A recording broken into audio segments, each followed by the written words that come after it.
एक बार एक राजा था। वह जंगल में शिकार करने के लिए गया। रात हो गई थी।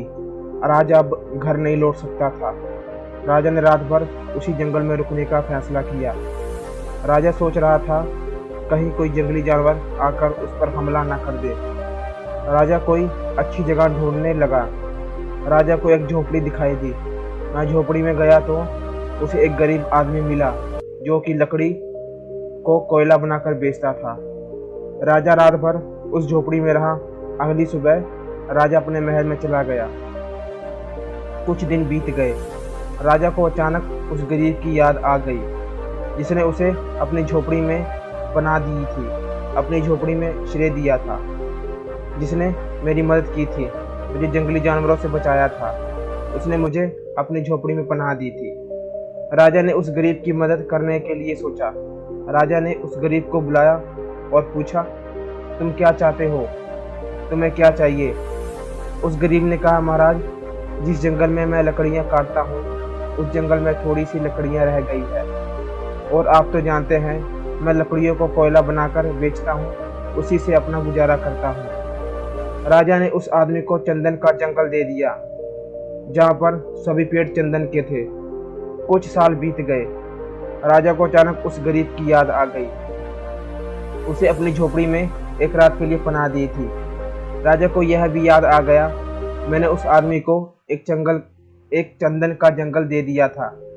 राजा सोचता, अब तो वह आदमी चंदन की लकड़ियां बेचकर बहुत अमीर हो गया होगा। अब तो उसने बड़े बड़े महल बना लिए होंगे, बड़ी धन दौलत इकट्ठा कर ली होगी, नौकर चाकर भी बहुत सारे होंगे। अब तो उसके पास धन दौलत की कोई कमी नहीं होगी। अब तो अपने आप में वह भी एक राजा बन चुका होगा। राजा चंदन के जंगल में गया और वहां पर देखा कि वहां पर वह आदमी चंदन की लकड़ियां काट रहा है।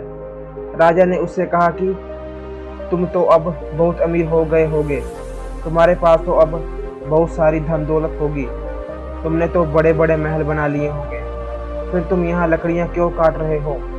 उस आदमी को कुछ समझ में नहीं आया। उसने राजा से कहा, महाराज, मैं तो हर रोज की तरह लकड़ियाँ काटता हूँ और कोयला बनाकर बेचता हूँ। इतना सुनते ही राजा बैठ गया और उसने अपने सर पर हाथ रखकर जोर जोर से चिल्लाने लगा, हे मूर्ख, तूने यह क्या कर दिया? तू मूर्ख ही है, उससे बड़ा मूर्ख मैंने इस धरती पर आज तक नहीं देखा। उस आदमी को कुछ समझ में नहीं आ रहा था। उसने राजा से कहा, महाराज, आप क्या कह रहे हैं? मुझे कुछ समझ में नहीं आ रहा। राजा ने कहा, तुम चंदन का टुकड़ा लेकर बाजार में जाओ। आदमी ने बिल्कुल वैसा ही किया। उसने एक हाथ चंदन की लकड़ी काट ली और बाजार में बेचने निकल पड़ा। लकड़ी की दुकान पर गया और कहा कि तुम इस लकड़ी का क्या दाम दोगे? दुकानदार ने उसकी कीमत बोली। वह सुनकर चौंक गया। दुकानदार ने कहा, तुम्हें मैं इस लकड़ी का 1 रुपया दूंगा। आदमी एकदम से डर गया और बोला, क्या तुम इस लकड़ी का 1 रुपया दोगे? दुकानदार ने कहा, चलो ठीक है, 2 रुपया दूंगा। वह आदमी एकदम से फिर चौंक गया और कहा, क्या तुम लकड़ी का 2 रुपया दोगे? दुकानदार ने कहा, चलो ठीक है, मैं तुम्हें 3 रुपये से ज्यादा नहीं दूंगा। इतना सुनते ही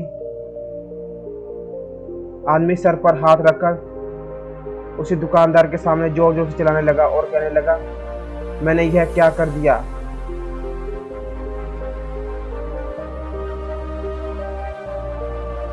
इतनी कीमती चीज को मैं आज तक कौड़ियों के भाव बेचता रहा।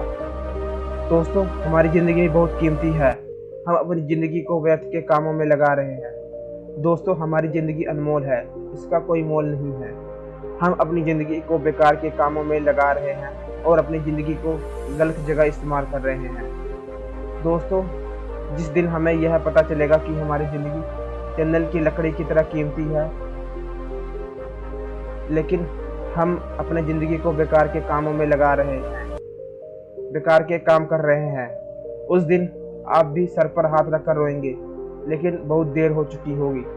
दोस्तों, आप खुद सोचिए, आप तो आज जो कर रहे हैं, क्या भगवान ने हमें उसी काम के लिए भेजा है?